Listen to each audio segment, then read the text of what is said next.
میں آج سے کافی سالوں پہلے سے اپنے خطابات میں یہ کہتا آیا کہ اے میرے عزیزوں، جن کو تم ظاہر میں دیکھ رہے ہو یہ بادشاہ، حقیقت میں نہ ایمان والے ہیں نہ مسلمانوں کے مسیحا ہیں.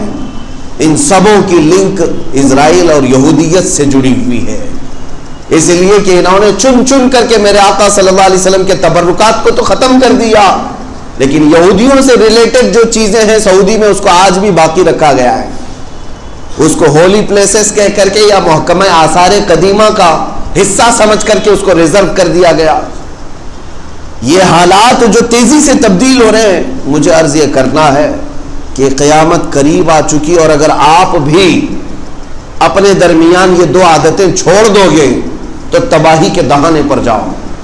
ان کو مت دیکھنا کہ وہ پورے سعودی کو بدل کر کے بھی آج کامیاب ہے. کامیاب کچھ نہیں، وہ جہنم میں جانے کا راستہ بنا رہے ہیں. اللہ رب العزت جسے چاہے ہدایت دے، جسے چاہے گمراہ کرے، کسی پاکیزہ مقام میں رہنے کی وجہ سے نہیں.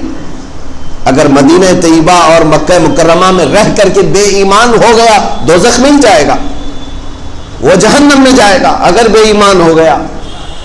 لیکن آپ اس کو آئیڈیل اور ماڈل نہ سمجھیں کہ سب کچھ تو وہاں ہو رہا ہے، اب یہاں پر بھی کر لیں گے. ان پر عذاب آنے والا ہے. میں حدیث پاک سناتا ہوں آپ کو، اگر ایسا لگتا ہے کہ یہ الفاظ ہیں، صرف جملے نہیں میرے عزیزوں، میرے آقا صلی اللہ تعالی علیہ وسلم کی حدیث ہے، وَيْلٌ لِّلْعَرَبِ مِنْ شَرٍّ قَدِ اقْتَرَبَ. حضور نے فرمایا تباہی ہو عربوں کے لیے. حضور فرماتے ہیں تباہی ہے عربوں کے لیے، ایک بہت بڑی برائی ہے جس سے وہ بہت قریب ہو رہے ہیں، بہت قریب ہو رہے ہیں. نبی پاک صلی اللہ تعالی علیہ وسلم نے یہ بھی ارشاد فرمایا قیامت اس وقت تک نہیں آئے گی جب تک عرب کے کچھ قبیلے بت پرستی اور شرک میں مبتلا نہ ہو جائیں.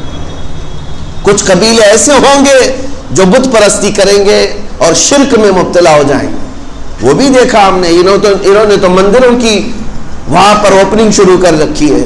کون کرے گا اس میں پوجا پاٹ؟ کون کرے گا؟ جب آپ پورے کے پورے مسلمان کنٹری کے ہو تو پھر یہ عبادتیں کون کرے گا؟ ظاہر سی بات ہے کہ ان کے اندر شرک اور کفر آ چکا، اور میرے آقا صلی اللہ تعالی علیہ وسلم کی وہ حدیث بھی صادق آ گئی. حضور اکرم صلی اللہ تعالی علیہ وسلم نے فرمایا ویل للعرب، عربوں کے لیے عنقریب تباہی ہے، من شر قد اقترب، ایک ایسی برائی سے جس سے وہ بہت قریب ہو رہے ہیں، بہت قریب ہو رہے ہیں. عزیزان گرامی، یہ مت سمجھنا کہ وہ پیسوں کی ریل پیل میں آج سب سے بڑے مالدار سمجھے جاتے ہیں، امیر سمجھے جاتے ہیں. مت دیکھو یہ ساری چیزیں، ان کا سکون غارت ہے، ان کے اوپر خوف کی تلوار لٹک رہی ہے. وہ کروڑ نہیں اربوں ریال کے مالک ہو کر کے بھی آزاد نہیں جی سکتے.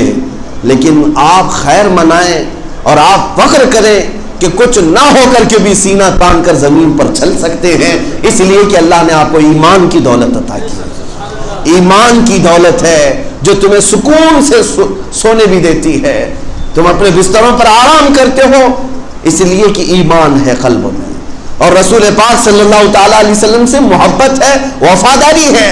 ہم غداری نہیں کرتے حضور اکرم صلی اللہ علیہ وسلم سے.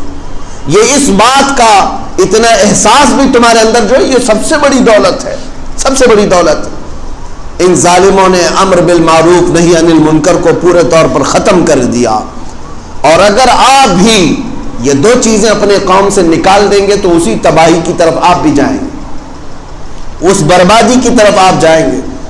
میں آپ کو بتاؤں، آج آپ اتنا ہی دیکھ رہے ہیں نا کہ پیٹرول ہے ان کے پاس، ڈیزل ہے ان کے پاس، سب کچھ ہے، اور پیسہ ہی پیسہ ہے، پیسہ ہی پیسہ ہے. سارے لوگ یہ سمجھ رہے ہیں عرب میں جانا چاہیے، انہی کے پاس تو سب پیسہ ہے، ان کو صاف زمین پھاڑ کر کے دیا جا رہا ہے. اتنا ہی نہیں، اور بھی میرے آقا نے فرمایا ہے، اتنا ہی نہیں، صرف پیٹرول ڈیزل ہی نہیں ملا ان کو، گیس.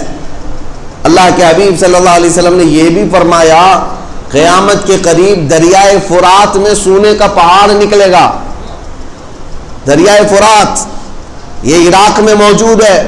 آج جہاں قتل و غارت ہے، نہتے لوگ ہیں، غریب ہیں، ان کے پاس بھی پیٹرول کی بہت بڑی قیمت موجود ہے، لیکن سب امریکہ چوس رہا ہے، کھا رہا ہے. ان کو اور بھی دیا جائے گا، اور بھی دیا جائے گا.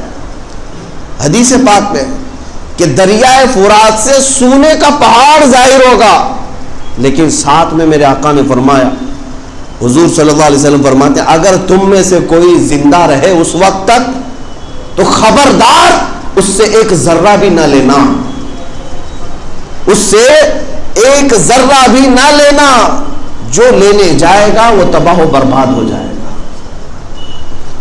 جو بھی وہاں پر لالچ میں، ارے پہاڑ ہے تو ہم بھی تھوڑا کچھ خرچ کر کے لے کے آ جائیں، ایمان بھی جا سکتا ہے اور تم تباہ و برباد بھی ہو سکتے ہو اور اللہ کے عذاب میں گرفتار بھی ہو سکتے ہو۔ جب نبی پاک صلی اللہ تعالی علیہ وسلم نے یہ بشارتیں دی ہیں، اس سے بھی بڑے پیسے ان کے پاس آئیں گے، اس سے بھی بڑا مال آئے گا، لیکن آئیڈیل تمہارے لیے یہ لوگ نہیں ہیں، تمہارے لیے آئیڈیل رسول اللہ کی ذات اور ان کے فرزان صحابہ کی ذات ہے۔ انہیں دیکھیں ہم اپنی زندگی گزارے ہیں۔ آج یہ دو چیزوں کی طرف میں تنبیہ کرنا چاہتا ہوں کہ اچھائیوں کا حکم دینا شروع کریں اور برائیوں سے روکیں جتنا ہو سکے۔ قیامت کے دن ایک بندہ جو تمہارا پڑوسی ہوگا وہ آئے گا اللہ کی بارگاہ میں مقدمہ کرے گا۔ آج سب نماز کے لیے آئے نا، ایک شخص مقدمہ کرے گا، وہ بے نمازی تھا، اسے پکڑا جائے گا اور اسے دوزخ کی طرف فرشتے کھینچ رہے ہوں گے۔ وہ کہے گا رب ذوالجلال میرا پڑوسی تو آج جنت میں جا رہا ہے۔ کہا وہ نمازیں اس کی تھی، پوری نماز پڑھتا تھا، تو وہ کہے گا اے رب ذوالجلال وہ نماز تو پڑھتا تھا لیکن زندگی بھر کبھی مجھے ایک بار بھی نماز کے لیے بلایا نہیں تھا، تو اسے بھی روک لیا جائے گا، اسے بھی روک لیا جائے گا۔ کیا تیرا حق نہیں تھا کہ تو اپنے پڑوسی کو اچھائی کی دعوت دے، اس لیے کہ تو خیر امت میں سے تھا؟ تأمرون بالمعروف، تم اچھائیوں کا حکم دینے والے لوگ، تم دیکھ کر کے بھی خاموش کیسے رہ سکتے ہو؟ کسی کو دیکھو تو اسے نماز کی دعوت دینا یہ اچھائیوں کا حکم ہے۔ اخلاق خیر، اچھے اخلاق کی طرف دعوت دینا یہ تمہاری خصوصیت ہے۔ ہم ہوتا یہی تھا بچپن میں اپنے بچوں کو ماں باپ سکھاتے تھے تمیز اخلاق کیا ہے، یہ اچھائیوں کی دعوت تھی، یہ بھی ختم کر دیا آج معاشرے سے۔ آج آپ اپنے بچوں کو بٹھاؤ اور انہیں یہ درس دو کہ بیٹا بڑوں سے بات کرنا ہے تو سلیقہ کیا ہونا چاہیے، مصافحہ کرو تو کس طرح کرو۔ ابھی تو یہاں پر سکھاتے ہینڈ شیک کرو بیٹا، کس کے طریقے تم ڈال رہے ہو اس کے اندر، ہاں اس کو تھینک یو بولو بیٹا۔ سب چیزیں تم نے انگریزوں کی اور یہودیوں عیسائیوں کی ڈال دی۔ خاص طور پر میرے مصطفیٰ کریم صلی اللہ علیہ وسلم کی امت میں ہیں آپ، اس بچے کو بچپن سے ہی یہ تربیت، یہ اخلاق خیر کی دعوت دینی چاہیے۔ لقمان حکیم جن کا ذکر قرآن پاک میں آیا ہے، وہ نبی نہیں تھے لیکن ان کے نام سے پوری سورہ آئی ہے 21ویں پارے میں۔ کس وجہ سے جانتے؟ لقمان حکیم نے اپنے بیٹے کو جو نصیحتیں کی ہیں، اپنے بیٹے کو، وہ نصیحتیں تو اللہ نے قرآن میں بیان کر دیا۔ وَإِذْ قَالَ لُقْمَانُ لِابْنِهِ وَهُوَ يَعِظُهُ يَا بُنَيَّ لَا تُشْرِكْ بِاللَّهِ، یاد کرو جب لقمان نے اپنے بیٹے سے کہا نصیحت کرتے ہوئے، اے بیٹے اللہ کے ساتھ کسی کو شریک نہیں ٹھہرانا۔ یہ نصیحتیں ہیں جو باپ بیٹے کو کرنا چاہیے۔ یا بنی اقیم الصلاۃ، اے بیٹے نماز ہمیشہ پڑھنا۔ لقمان حکیم نے اپنے بیٹے کو نصیحت کی تھی۔ وَأْمُرْ بِالْمَعْرُوفِ وَانْهَ عَنِ الْمُنْكَرِ وَاصْبِرْ عَلَى مَا أَصَابَكَ، اچھائی کی بات کرنا، برائیوں سے روکنا، اور جو مصیبت آئے اس پر صبر کرنا۔ لقمان حکیم اپنے بیٹے کو کہہ رہے یا بنی انہا ان تک مثقال حبۃ خردل، کہتے ہیں اے بیٹے اگر برائی تو رائی کے دانے کے برابر بھی کرے، چاہے وہ آسمانوں میں جا کر کرے گا یا زمین کے اندر جا کر کے کرے گا، یأتی بہ اللہ، اللہ وہ تجھے سامنے لا کر دکھائے گا۔ یہ بیٹے کو نصیحت ہے، کس کی؟ باپ کی۔ یہ اچھائیوں کا حکم تھا، یہ امر بالمعروف ہے۔ اتنا ہی نہیں، اور آگے آیتیں اگر میں پڑھوں، چھوٹی بھی باتوں کا ذکر ہے۔ وَلَا تُصَعِّرْ خَدَّكَ لِلنَّاسِ، باپ کہہ رہا ہے بیٹے کو، بیٹا جب بات کرنا نا لوگوں سے تو منہ موڑ کر کے بات نہیں کرنا۔ ہاں کچھ لوگوں کی عادت ہے، ادھر ہے یوں منہ کر کے بات کر رہا ہے پیچھے، یہ غرور اور تکبر کی علامت ہے، گھمنڈ کی علامت ہے۔ بات کرے تو عاجزی و انکساری کے ساتھ آمنے سامنے بات کرے، یہ قرآن کا حکم ہے۔ وَلَا تَمْشِ فِي الْأَرْضِ مَرْحًا، اور زمین پر اکڑ کر کبھی مت چلنا. باپ اپنے بیٹے کو نصیحت کر رہا ہے. وَاقْصِدْ فِي مَشْيِكَ وَاغْضُضْ مِنْ صَوْتِكَ، جب چلنا تو دھیمے انداز میں چلو، زور زور پیر پٹک کر کے نہ چلنا. کیا ہم نے بھی اپنے بچوں کو یہ تربیتیں دی ہیں؟ کیا ہم اپنے بیٹوں کو یہ خیر کی دعوت دیتے ہیں؟ نہیں، قرآن کے احکام ہیں یہ. وَاغْضُضْ مِنْ صَوْتِكَ إِنَّ أَنْكَرَ الْأَصْوَاتِ لَصَوْتُ الْحَمِيرِ. باپ کہہ رہا ہے بیٹے کو بات کرنا تو دھیمی آواز میں بات کرنا، اس لیے کہ چلا چلا کے بات کرنا اللہ کو ناپسند ہے، اور سب سے ناپسند آواز گدھے کی آواز. اللہ تعالیٰ نے فرمایا یہ سب باتیں لقمان حکیم نے اپنے بیٹے سے کی ہیں، اور اس کو قرآن میں اللہ تعالیٰ نے بیان فرمایا. یہ سب چیزیں ہم نے چھوڑ دیا. امر بالمعروف کبھی ترک نہیں ہونی چاہیے. باپ اپنے بیٹے کو، پیر اپنے مرید کو، استاد اپنے شاگرد کو، آقا اپنے غلام کو، مزدور کو، وہ جب تک طاقت رہے اچھائیوں کی بات کرتا رہے، اسے اچھائیوں کی دعوت دیتا رہے. اور رہی بات دوسرے نمبر پر برائیوں سے روکنا، اس کو بھی کبھی ختم ہونے نہیں دینا. یہ بہت ڈینجر چیز ہے، اگر ختم ہو گئی تمہارے اندر سے اللہ کا عذاب آ جائے. اگر برائیاں کہیں دیکھ رہے ہو تو ہاتھ سے نہیں تو منہ سے تو روکو، زبان سے روکو. زبان سے نہیں روک سکتے تو اپنے دل سے ان کا بائیکاٹ کرو کہ آج سے میں تم سے نہیں ملوں گا، تم یہ کام کرتے ہو. یہ برائیوں سے روکنے کے طریقے بتائے گئے تاکہ اسے احساس ہو. کیوں روک رہے ہیں آپ؟ کیوں روک رہے ہیں؟ دو کاموں کی وجہ سے. اس سے بھی محبت ہے آپ کو اس لیے روک رہے ہیں. ایک تو زمین میں فساد نہیں ہونے چاہیے، اور دوسرا میرا بھائی جہنم میں نہیں جانا چاہیے. یہ فکر ہے نا ہماری. ہم برائیوں سے کیوں روکنے آئے؟ کیا فرق پڑتا ہے؟ اس لیے کہ میرا بھائی برائی کر کے دوزخ میں نہ جائے. یہ احساس ہو، ہمیں یہ فکر ہو. برائیوں سے روکنے کی عادت جب ختم ہو جاتی ہے تو کیا ہوتا ہے سنو. ایک حدیث پاک میں جبرائیل امین نے عرض کیا حضور پاک کی بارگاہ میں، یا رسول اللہ صلی اللہ تعالی علیہ وسلم، ایک بستی پر اللہ نے عذاب نازل کرنے کا حکم دیا مجھے. میں اس بستی پر عذاب لے کر کے اترا، لیکن اس بستی میں ایک نیک بندہ تھا، باقی سب گنہگار تھے، نافرمان تھے، بہت سارے گناہوں میں مبتلا تھے، لیکن ایک بندہ تو نیک تھا، اتنا نیک تھا کہ اس نے کوئی گناہ ہی نہیں کیا تھا. تو حضرت جبرائیل کہتے ہیں میں نے اللہ سے پوچھا اے رب ذوالجلال اس بندے کا کیا کروں جو ایک نیک بندہ اس میں رہتا ہے. اللہ تعالیٰ نے فرمایا اس پر بھی عذاب نازل کرو، اس پر بھی عذاب نازل کرو. جبرائیل امین کہتے ہیں مجھے پوچھنے کی ہمت نہیں ہوئی، میں نے عذاب نازل کیا، پوری بستی تباہ و برباد ہو گئی، ختم ہو گئی. اللہ کا عذاب آیا، ہلاک ہو گئے. برسوں بعد حضرت جبرائیل کہتے ہیں میں نے رب ذوالجلال کی بارگاہ میں پوچھا ہے مولا اس کا کیا جرم تھا؟ اس نے کوئی گناہ تو نہیں کیا تھا، لیکن تیرا عذاب اس کو بھی گرفتار کر لیا، ایسا کیوں؟ اللہ رب العزت ارشاد فرماتا ہے جبرائیل وہ نیک تو تھا، عبادت تو کرتا تھا، لیکن اس کے سامنے برائیاں ہوتی تھی، گناہ ہوتے تھے، وہ سب دیکھ کر کے خاموش رہتا تھا. اس لیے میرا قانون یہ ہے برائی دیکھ کر خاموش رہنے والے کا بھی وہی انجام ہوگا جو اس کے سامنے برائی کرنے والے کا ہوگا. یہ چیز سخت ہے، برائیوں سے روکنا یہ امت کی خصوصیت ہے، ہماری خصوصیت ہے، یہ اسپیشلٹی ہے آپ کی. اگر یہ بھی چھوٹ گئی تو پھر امت کی کیا خصوصیت آپ کے پاس رہے گی؟ الحمدللہ ہمارے علماء کرام نے برائیوں سے روکنے کے لیے چھوٹے موٹے لوگوں کو ہی نہیں بڑے بلکہ وقت کے بادشاہ کو بھی للکارا ہے. اگر وہ برائی کر رہا ہے علماء حق نے اس کو بھی بولا ہے، اس کو بھی تنبیہ کی ہے. چاہے وہ اکبر کی بات لے لو، 48 سال حکومت کرنے والا ڈکٹیٹر، اور اس کے سامنے کس کی مجال تھی، لیکن جب وہ ایک خرابی کی طرف جا رہا تھا ایک عالم ربانی مجدد الفسانی کھڑے ہوئے اور اسے للکارا اور اس سے کہا کہ تو گمراہ ہو گیا ہے، تو مرتد ہو گیا ہے، ایک نیا دین لا رہا ہے میرے مصطفیٰ کے دین کو چھوڑ کر. اس پاداش میں اس نے جیل میں بھی بند کیا، لیکن وہ عالم حقانی عالم ربانی یہ سمجھتے تھے کہ اگر میں بھی یہ ذمہ داری چھوڑ دوں تو پھر امت کا کیا حال ہوگا. اس لیے میرے عزیزوں برائیوں سے روکنا یہ اس امت کی خصوصیت ہے. چاہے وہ کسی کے بھی اندر آئے برائیوں سے روکو، چاہے وہ کفار و مشرکین میں آئے، ظلم کے خلاف آواز اٹھانا یہ حسینی کردار ہے۔ حضرت امام حسین کے چند بچے تھے، گھر پہ لے کر بیٹھتے، ایک یزیدی تو تھا، کیوں باہر آئے؟ اس لیے کہ آپ نے دیکھا کہ یہ خرابیاں آ جائیں گی امت میں۔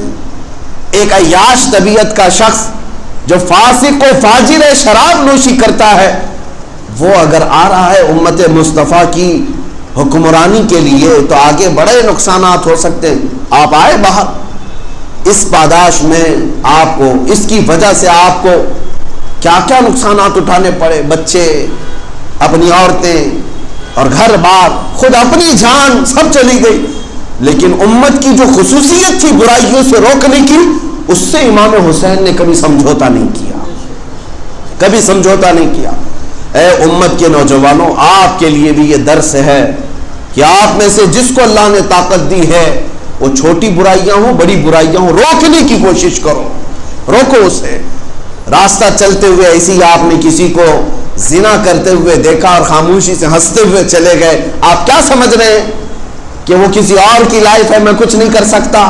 نہیں، قیامت کے دن تمہاری آنکھوں سے بھی سوال ہوگا۔ تم دیکھ رہے تھے ایک شخص جہنم میں جا رہا تھا، کیا تم نے اسے روکنے کی کوشش کی ہے؟ الحمدللہ ہمارے ہاں پہلے ہمارے محلوں میں یہ عام رواج تھا، بڑے لوگ جو ہوتے تھے وہ بچوں کو ڈانٹتے بھی تھے، بلکہ کسی کا بھی بچہ غلطی کر رہا ہوتا تو مارتے بھی تھے، مسجدوں میں بھی ہوتا، لیکن اب وہ رواج ہی ختم ہو گیا۔ ہاں، اب کسی کے بچے کو چھو لو پورا گھر آ جائے گا لڑائی کے لیے، ارے میرا بچہ کیا کیا تھا آپ نے، کیسے اس کو پکڑ لیا، کیسے اس کو مارا۔ یہ ساری چیزیں کیوں ختم ہوئی ہیں؟ آپ یہ بڑھاوا دے رہے ہیں اپنے بچے کو شرارت کرنے کا اور برائیاں کرنے کا، بلکہ اگر کسی نے آپ کے بچے کو برائی پر ٹوکا تھا یا مارا تھا، بچہ روتے ہوئے آ کر شکایت کیا، تحقیق کرو کہ وجہ کیا تھی، یہ نہیں کہ غصے میں دشمنی نکالنے کے لیے اس کے پاس جائیں، تحقیق کرو کیا بچے نے حقیقت میں غلطی کی تھی، تو پھر جا کر کے جس نے روکا تھا اس کا شکر ادا کرو اور اپنے بچے کو اور تنبیہ کرو، پھر دیکھنا اگلی بار اس بچے کی ہمت نہیں ہوگی۔ اس بار ہوتا کیا ہے، لڑائی کر لیا تو بچہ شیر ہو گیا، اب کچھ بھی کر سکتا ہوں، باپ تو آئیں گے نا لڑنے کے لیے، میں کسی کے ساتھ کچھ بھی کر لوں گا، اگر کوئی مجھے پکڑنے آئے گا تو باپ کو لے آ جاؤں گا، میرا باپ تو ہے ہی ہے، سنبھالے گا۔ یہ بچوں کو برائیوں کی طرف بڑھانا اور انہیں حوصلہ دینا اور انہیں گمراہ کرنے کا سارا ذمہ انہی لوگوں کے سر پر آئے گا جو ماں باپ ہیں۔ ان برائیوں سے روکنے کے لیے بھی اپنے گھروں میں طریقے بنائیں۔ اچھا، میں نے جو علاج اور طریقہ بتایا تھا اس کی طرف آپ کو اشارہ کر کے چلتا ہوں۔ ظاہر سی بات ہے اسلامی حکومت میں تو ہم رہ نہیں رہے، ہمارے ہاں جمہوریت ہے، یہاں پر ایک ڈیموکریسی ہے، آپ کو اختیارات دیے گئے ہیں آزادی سے جینے کی۔ اسلامی حکومت ہوتی تو وہاں قاضی اسلام، حاکم اسلام، ان کو حکم تھا کہ وہ برائیوں کو طاقت سے روکیں، ان کو تو اجازت ہے مسلمان کو روکیں وہ برائی کرنے سے، یا ملک میں رہنے والے، جیسے یہاں کی پولیس کو بھی اجازت ہے، اختیار ہے کہ وہ برائیوں سے روکے، لیکن یہ کیا روکیں گے، یہ خود ہی اٹھاتے ہیں کہ کچھ دھندا کرو ہم سپورٹ کریں گے۔ ہاں، یہ سب تو باتیں آتی ہیں، ہم نے سنا بھی ہے بہت ساری جگہوں پر، سارے لوگوں کے لیے نہیں کہتا۔ نشہ کا کاروبار کرنے والوں کو بہت زیادہ سپورٹ کرنے والے کون ہوتے ہیں؟ اگر یہ چاہیں تو 5 منٹ میں سب کو روک دیں، بند کر دیں۔ یہ بزنس بھی ہوتا ہے، سب کچھ پتا ہے، کہاں سے مال آتا ہے، کہاں بکتا ہے، یہ پولیس والوں کو بھی پتا رہتا ہے، لیکن چھوٹ دی جاتی ہے۔ یہ برائیوں سے روکنے کا طریقہ نہیں ہے، یہ نہیں ہے طریقہ۔ برائیوں سے روکنے کا طریقہ یہ اپنا ہو یا غیر ہو، میری زمین کو ناپاک نہیں کرنا چاہیے۔ اب میں آپ کو بتاتا ہوں مسلمانوں کو کیا کرنا چاہیے آپس میں۔ اس میں فرمایا گیا کہ اگر تم کسی کو کھلے عام حرام کاریوں میں مبتلا دیکھو تو شرعی طور پر تمام مسلمان اس کا بائیکاٹ کریں۔ اگر محلے میں، معاشرے میں کوئی سودی کاروبار کرتا ہے، میرے آقا کی حدیث ہے، جس نے سود کا ایک لقمہ کھایا، سود کا ایک درہم کھایا، گویا کہ کعبے کے سامنے اپنی ماں سے زنا کرنے کے برابر، اتنا بڑا گناہ ہے۔ سود کو عام سمجھتے ہیں مسلمان آج، یا ان کا دیکھا دیکھی سمجھتے ہیں کہ راتوں رات امیر بن جائیں گے، تمہارے لیے سخت حرام ہے اور سب سے خطرناک قسم کا۔ حضور اکرم صلی اللہ علیہ وسلم نے اس کو گناہ بتایا، اور اتنی بڑی وعید میں نے سنا بھی نہیں۔ ارے کعبے کے سامنے ماں سے زنا کرنے کے برابر ہے سود کا ایک لقمہ کھانا، اور جب اتنا بڑا گناہ اپنے معاشرے میں دیکھ رہے ہیں تو آپ کیا کرتے ہیں اس کے ساتھ؟ روکنے کی کوشش کرنی چاہیے، نہیں رکتا۔ وہ کیوں نہیں رک رہا ہے وہ بھی میں آپ کو بتاؤں۔ سود کے پیسے جمع کرتا ہے، سال میں ایک مرتبہ بڑی دعوت کرتا ہے، آپ کو بھی بلایا ان کو بھی بلایا، اور صاحب سینہ چوڑا کر کے اس کے گھر پر چلے گئے، ہاں حاجی صاحب، اور گل پوشی بھی کیا اور چلے آئے۔ اس سے کیا ہو گیا؟ اسے کبھی احساس نہیں ہوگا کہ وہ گناہ کر رہا تھا۔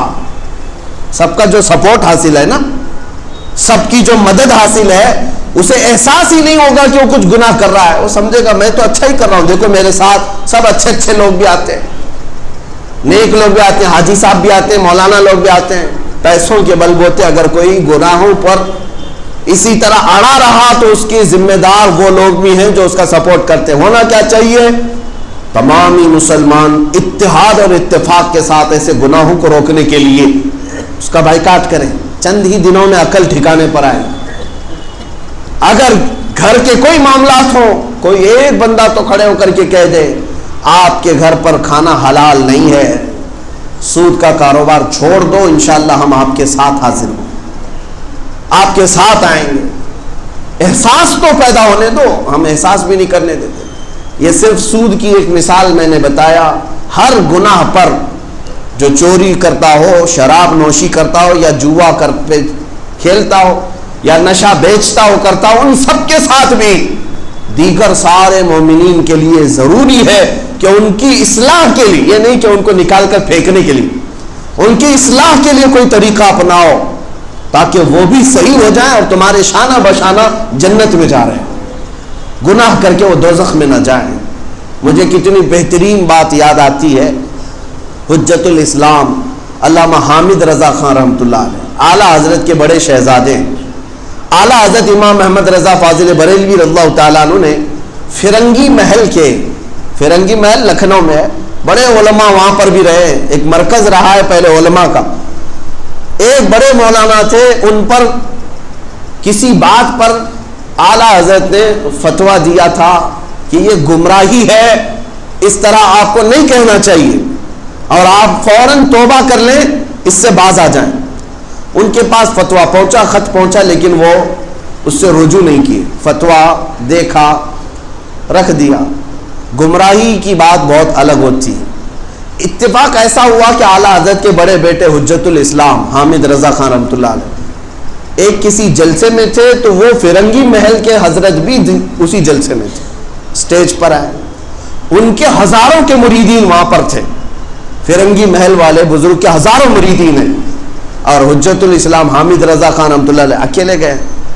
تو جب وہ اسٹیج پر فرنگی محل والے بزرگ ملنے کے لیے آئے، علامہ حامد رضا خان نے اپنا ہاتھ نیچے کر لیا، کھینچ لیا، اور کہا میں آپ سے مصافحہ نہیں کر سکتا، آپ سے میں مصافحہ نہیں کر سکتا، اس لیے کہ آپ نے گمراہی کا قول کیا ہے۔ جب تک آپ توبہ نہیں کریں گے، جب تک آپ باز نہیں آئیں گے، اسٹیج پر بیٹھے ہوئے ان کے ہزاروں مریدین ہیں وہاں پر، چاہتے تو حملہ کرتے، میرے پیر کی بے حرمتی کرنے والا یہ بریلی والا کون ہے؟ بے خوف ہے، کیوں؟ امت کی یہی خصوصیت ہے، امت کی خصوصیت یہ ہے، آپ نے مصافحہ نہیں کیا، ہٹا لیا، دور ہٹ گئے۔ اور اس کے بعد وہ بھی نفس پرست نہیں تھے، فرنگی محل کے وہ بڑے بزرگ تھے، وہ آئے، سارے لوگوں کو جمع کیا اور کہا اے لوگوں سنو، تم ذرا برابر بھی ان کے بارے میں بدگمانی نہ کرنا، انہوں نے جو حکم صادر کیا ہے وہ بالکل حق ہے، میں تم سب کو گواہ بنا کر اللہ کی بارگاہ میں توبہ کرتا ہوں، اور توبہ کا معاملہ میرا اور اللہ کا ہے، تم سارے لوگ بیچ میں یہ نہ کہنا کہ توبہ کیوں کیا، یہ میرا اور اللہ کا معاملہ ہے، میں اپنے رب کو راضی کرنے کے لیے توبہ کر رہا ہوں۔ توبہ کیا، اور جانتے ہیں اسٹیج کی بات ہے، اس فرنگی محل کے بزرگ نے توبہ کیا، اور اس کے بعد پھر پلٹ کر کے آئے، حجت الاسلام سے کہا آپ تو مصافحہ کر سکتے ہیں۔ حامد رضا خان حجت الاسلام نے مسافہ نہیں بلکہ فوراً ان کے قدموں پر جھک کر چوم لیا. اعلیٰ حضرت کے بیٹے ہیں, وہ فرنگی محل کے بزرگ کے قدموں کے نیچے جھک کر ان کے پیروں کو چوم لیا. یہ امت کی خصوصیت ہے, چاہے تو برائیوں سے روکے اور جب کوئی توبہ کرے تو اس کو آر نہ دلائے کہ دیکھا ایسا غلط تھا میرے کہنے کی وجہ سے توبہ کیا. نہیں, ایک ہمارا بچھڑا ہوا بھائی جب واپس آ جائے یقیناً اس کا قدم ہمارے لیے چومنے کے قابل ہے. بچھڑا ہوا بھائی جب آ جائے اسے عزت و احترام کے ساتھ گلے سے لگایا جائے. اللہ تعالی ہمیں خیر کی دعوت دینے اور برائیوں سے روکنے کی توفیق عطا فرمائے.